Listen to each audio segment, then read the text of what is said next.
तो hello friends, जैसा कि आप लोगों को पता है कि आपकी सीटेट की चैलेंज आंसर की आ चुकी है कल। तो आप लोगों ने अपना आंसर सीट से आंसर मिला भी लिए होंगे। और आज जो हम लोग बात करने वाले हैं 14 से 15 ऐसे क्वेश्चंस हैं जिनमें या तो सभी को नंबर मिल रहे हैं या तो फिर वो डाउटफुल क्वेश्चंस हैं जिनके ऊपर चैलेंज किया जा सकता है, या फिर ऐसे क्वेश्चंस हैं जिनके नंबर अधिकतर बच्चों के कटे हैं। तो आप लोग लगातार क्लास में बने रहिएगा। ये देखिए, ये क्वेश्चंस हैं 12 से 13, इनके बारे में हम लोग बात करने वाले हैं, जहाँ से काफ़ी सारे लोगों के नंबर कटिंग किए गए हैं। और सीटेट इस प्रकार के क्वेश्चन इसलिए भी डालता है क्योंकि उसको पता है कि जब आप चैलेंज करेंगे तो आप लोगों ने ऑफिशियल नोटिस देखी होगी सीटेट की, जिसमें 1000 एक क्वेश्चन का चैलेंज करने का उन्होंने खर्चा बताया है। अगर लाखों छात्रों ने चैलेंज किया तो करोड़ों रुपया उनकी ऐसे ही कमाई होने वाली है। हम लोग मिलकर के कई सारे क्वेश्चन चैलेंज करने वाले हैं। अगर एक भी बच्चे का नंबर बढ़ता है किसी क्वेश्चन में तो सबके बढ़ा जाएंगे जितने भी लोगों ने एग्ज़ाम दिया है, क्योंकि इनकी यही चाल होती है कि ज़्यादा क्वेश्चन को कन्फ्यूजिंग बना दो और कई सारे लोग चैलेंज करें, जिससे क्या होगा, इनकी एक मोटी कमाई हो जाएगी। तो इस चक्कर में लोग बच्चों को उलझन में डाल देते हैं। तो यहाँ पर हम लोग बात करने वाले हैं कितने नंबर का होगा नॉर्मलाइजेशन, क्या 75 और 85 वाले पास होंगे। ये क्वेश्चन आप लोग पता नहीं क्यों पूछ रहे हैं कि नॉर्मलाइजेशन कितने नंबर का होगा। कई सारे लोगों की कमेंट आई हुई हैं कि नॉर्मलाइजेशन कब होगा, रिजल्ट से पहले होगा, आंसर की के बाद में होगा, इस आंसर की के बाद में होगा, या फिर ऑफिशियल वाली के बाद में होगा।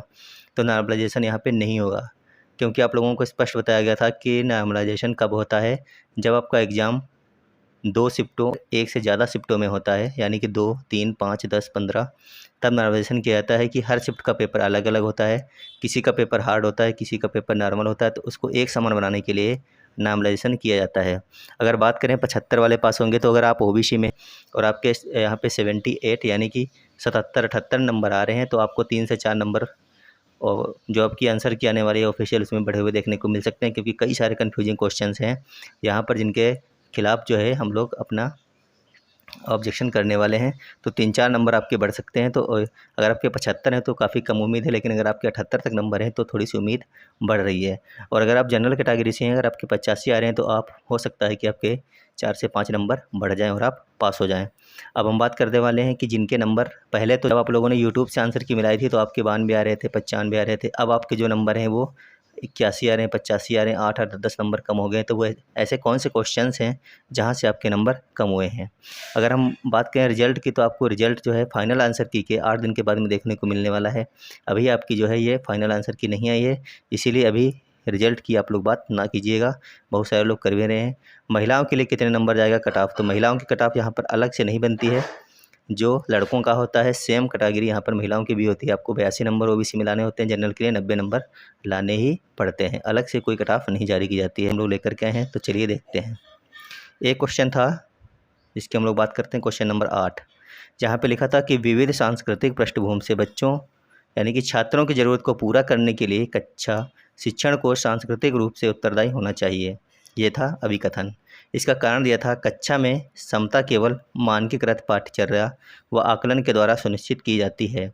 इसका कई सारे लोगों ने क्या किया था, इसका कई सारे लोगों ने ऑप्शन नंबर 2 किया था। क्या ए और आर दोनों गलत हैं, लेकिन जो सीटेट ने माना है इसका ए सही है लेकिन आर गलत। इस प्रकार से सीटेट ने इसका माना है। तो यहाँ पर आपका ऑप्शन नंबर ए सही हो गया, और इसमें कई सारे लोगों ने एक नंबर अपना गंवा दिया इस क्वेश्चन में। अगर आप लोगों ने अपने विवेकपूर्ण से तरीके से किया होता तो आपको यहाँ पर एक नंबर मिल जाता। इसके बाद जो कन्फ्यूजिंग क्वेश्चन था वो था आपका ये वाला, वीर का बहुवचन रूप क्या है। यहाँ पे बहुत सारे लोगों ने वीरों कर दिया था। क्या किया था, वीरों किया था।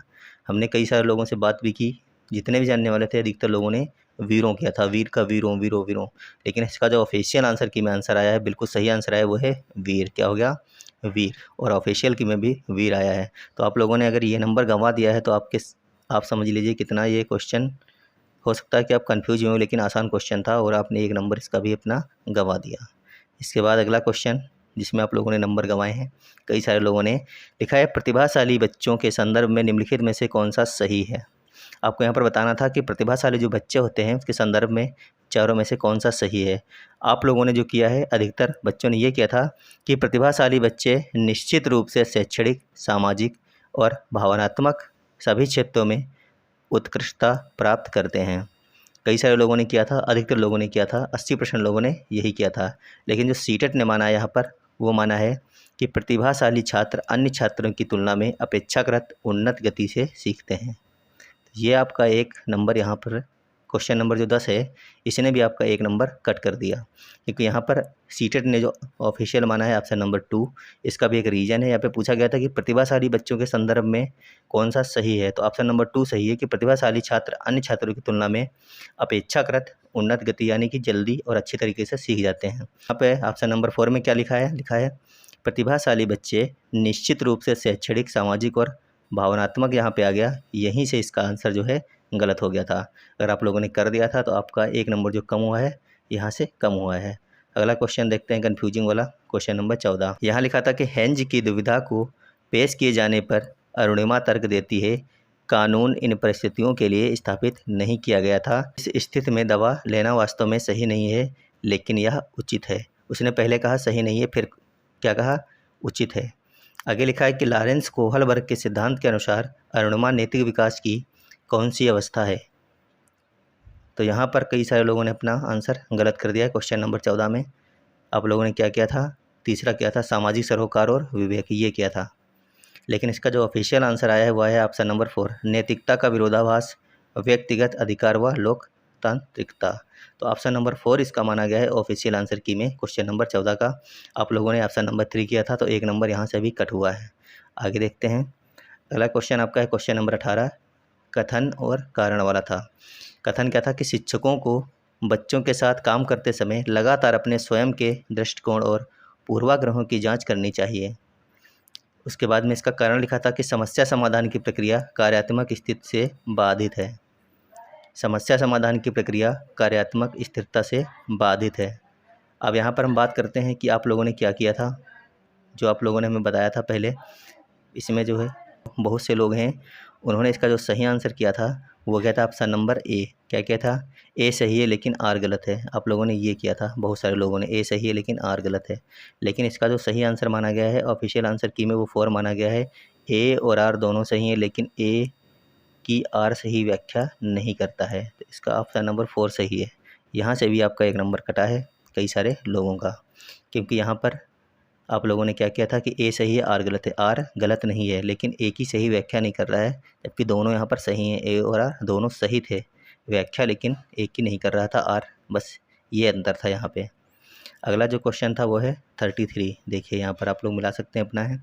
यहाँ पर क्या था कि एक कक्षा में विद्यार्थी प्रतिशतता छूट पर आधारित प्रश्नों को हल कर रहे हैं। एक प्रश्न में विद्यार्थियों को प्रत्येक मोटरसाइकिल पर 8% छूट के साथ 2 मोटरसाइकिल के मूल्य का परिकलन करने की आवश्यकता है। एक समूह दोनों मोटरसाइकिलों के कुल मूल्य का परिकलन करता है और फिर कुल मूल्य में से 16% काट लेता है। इस समूह द्वारा प्रयोग की गई विधि कैसी है। तो यहाँ पर आप लोगों ने जो सही आंसर किया था वो था ऑप्शन नंबर 2। गलत है, क्योंकि उन्होंने कुल मूल्य से 16% काट लिया बजाय 16% कुल मूल्य के औसत से। लेकिन जो ऑफिशियल आंसर की में माना गया है वो माना गया ऑप्शन नंबर ए। गलत है, क्योंकि उन्होंने कुल मूल्य से 8% की जगह 16% छूट काट दी, इसीलिए ये जो है ऑप्शन नंबर ए सही है और ये सही भी है।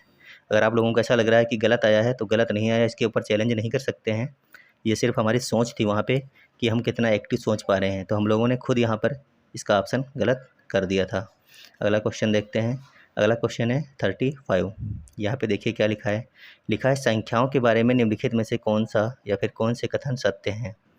यहाँ पर जो है आपको आंसर की में जेड लिखा हुआ मिल रहा होगा। क्या लिखा है, जेड। जेड का मतलब क्या है कि जितने भी अभ्यर्थियों ने पेपर दिया सभी को एक नंबर यहाँ पर फ्री में मिलने वाला है, क्योंकि इसमें जो आंसर है वो सही नहीं थे, इसीलिए सीटेट ने इसमें सभी को एक नंबर बोनस के रूप में दिया है क्वेश्चन नंबर 35 में। तो एक नंबर ही आपका समझ लीजिए बढ़ गया। जिनके एक नंबर से पास फेल होने की दिक्कत आ रही थी, मान लीजिए आपके 81 आ रहे थे तो आपका 82 हो गया, अगर आपके 81 तो आपके 82 हो गए। देखते हैं अगला क्वेश्चन। अगला क्वेश्चन है 45 नंबर का। तो यहाँ पे हिंदी और इंग्लिश में थोड़ी सी दिक्कत थी। यहाँ पे लिखा था डज नॉट। क्या लिखा है, डज नॉट। हिंदी में नॉट यानी कि नहीं कहीं पर भी नहीं लिखा है, तो इसका जो है आंसर वो कन्फ्यूजन में आ रहा है। कई सारे लोग कह रहे हैं कि इसको हम अपने डाउट वाले क्वेश्चन में डालेंगे और इसके खिलाफ अपना एक नंबर लेकर रहेंगे सीटेट से, क्योंकि ये क्वेश्चन ही गलत था। इसके सामने भी उनको जेड लिखना चाहिए था, क्योंकि जिन लोगों ने इंग्लिश में किया उन्होंने लिखा यहाँ पे पढ़ा था डज नॉट, और जिन्होंने हिंदी में पढ़ा इसमें लिखा था निम्नलिखित में से बच्चों के लिए कौन सा अधिगम अनुभव समाज तथा दैनिक जीवन में गणित के योगदान को प्रतिबिंबित करता है। और जो आंसर आया है वो इसी प्रकार से आया है, हिंदी वाले को देख करके, ना कि इंग्लिश। लेकिन जो सीटेट में लिखा होता है, अगर आपने नोटिस पढ़ी होगी, अगर कोई भी क्वेश्चन विवादित होता है तो वहाँ पर इंग्लिश वाला माना जाएगा, ना कि हिंदी वाला। तो यहाँ पर अगर विवाद होता है तो इंग्लिश का माना जाएगा, जो आंसर सही माना जाएगा वो माना जाएगा इंग्लिश वालों का, जिन्होंने किया है सही। लेकिन यहाँ पर जो ऑफिशियल आंसर आया है इनकी तरफ से जारी किया गया वो है ऑप्शन नंबर 4, रोजगार के भिन्न भिन्न क्षेत्रों में के लोगों से मिलना तथा अन्वेषण करना कि वे अपने काम को गणित का प्रयोग किस प्रकार करते हैं। क्योंकि यहाँ पर इंग्लिश वालों का अधिक सभी का ही गलत हो गया, क्योंकि नाट उन्होंने पढ़ा था और यहाँ पे नाट नहीं दिया गया था, इसीलिए ये जो है ये क्वेश्चन कन्फ्यूजिंग वाला क्वेश्चन है, इसके ऊपर डाउट बनता है। ये क्वेश्चन ये भी है डाउट वाले में। आगे देखते हैं। आगे क्वेश्चन नंबर है 56। देखिए काफ़ी अच्छा क्वेश्चन था और ये भी गलत हो गया था। गलत हुआ है या फिर पता नहीं क्या, इसका जो आंसर आया है हमने किया था इसका रामानुजन और आर्यभट्ट, लेकिन जो ऑफिशियल आंसर किया है वो आया है पहला और तीसरा। यहाँ पर भी हमें लग रहा है कि हमें चैलेंज करना पड़ेगा। पहला और तीसरा कुछ ज़्यादा समझ में नहीं आ रहा, हो सकता है कि हमारी सोच हम नहीं समझ पा रहे हों। आप लोग बताइए कमेंट में, क्वेश्चन नंबर 56 में क्या पहला और चौथा सही है, रामानुजन और आर्यभट्ट, या फिर पहला और तीसरा सही है, जो इन लोगों ने ऑप्शन नंबर 3 माना है यहाँ पर ऑफिशियल आंसर की में। आगे देखते हैं। आगे क्वेश्चन था क्वेश्चन नंबर 67। यहाँ पे लिखा है कथन और कारण। कथन क्या था कि अल बरूनी एवं इब्न बतूता जैसे यात्रियों ने भारत से विभिन्न देशों की यात्रा की। कारण लिखा था कि यात्राओं से लोगों को एक दूसरे के विचारों को जानने का अवसर मिलता है। बहुत ही अच्छा क्वेश्चन था और बहुत सारे लोगों ने किया है ए गलत है किंतु आर सही है, कई लोगों ने किया ए सही है किंतु आर गलत है, कई लोगों ने किया है कि दोनों सही हैं या फिर दोनों गलत हैं। इसका जो बिल्कुल सही आंसर माना गया है वह माना गया ऑप्शन नंबर 2, ए गलत है किंतु आर सही है। और आप लोगों ने भी शायद यही किया होगा, लेकिन हमने इसको बता दिया क्योंकि कई सारे लोग कंफ्यूज थे कि सर ए गलत क्यों है।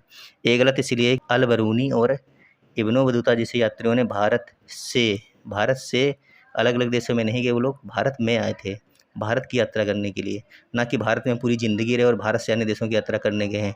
इसीलिए आपका पहला वाला गलत हो गया था और दूसरा वाला सही था। अगला क्वेश्चन है आपका 68 नंबर का। लिखा है निम्नलिखित में से कौन प्राथमिक स्तर पर एवीएस पढ़ाने के अनुभवात्मक रणनीतियों को सबसे अच्छा दर्शाता है। तो यहाँ पर इसको छोड़ के ए वाला चर्चा छोड़ करके बाकी सारे सही माने गए हैं। बी सी डी क्या माने गए हैं, बी सी डी आपका बिल्कुल सही माने गए हैं। तो यहाँ पर हो गया ऑप्शन नंबर 4 और आप लोगों ने यही किया होगा।